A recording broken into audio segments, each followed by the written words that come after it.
యేసుక్రీస్తు నామంలో బెతస్తా విడుదల పరిచర్య తరపున మీకు ప్రేమపూర్వకమైన వందనాలు. ఈ దిన వాక్య ధ్యానము.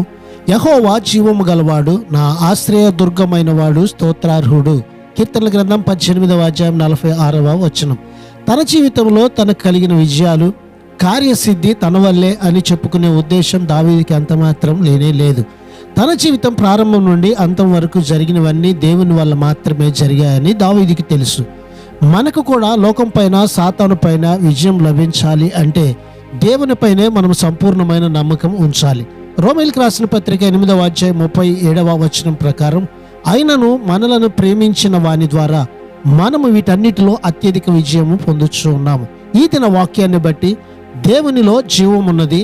ఈ సృష్టి అంతటిలో ఉన్న జీవం కానే కాదు, దేవుడు సాక్షాత్తు తన జీవాన్ని మనలో ఉంచాడు. ఆయన ఇచ్చిన జీవాన్ని బట్టి మనము అన్ని వేళలా ఆయనను స్తుతించి, ఆయనను ఆరాధించి, ఆయన నామాన్ని మహిమపరుద్దాం. ప్రార్థన. మహాపరిశుద్ధుడా, మహోన్నతుడా, జీవాధిపతి, మా మంచి యేసయ్య, మరొక నూతన దినాన్ని మాకు ఇచ్చినందుకు నీకు వందనాలు, స్తోత్రాలు చెల్లిస్తూ, నీలో ఉన్నటువంటి జీవాన్ని బట్టి, నీవు మాకు ఇచ్చినటువంటి జీవాన్ని బట్టి ప్రభువా, మేము నిత్యము నిన్ను ఆరాధించి స్తుతించే వారిగా మమ్మల్ని సిద్ధపరచమని యేసు నామములో ప్రార్థిస్తూ అడిగి వేడుకుంటున్నాము తండ్రి. ఆమేన్.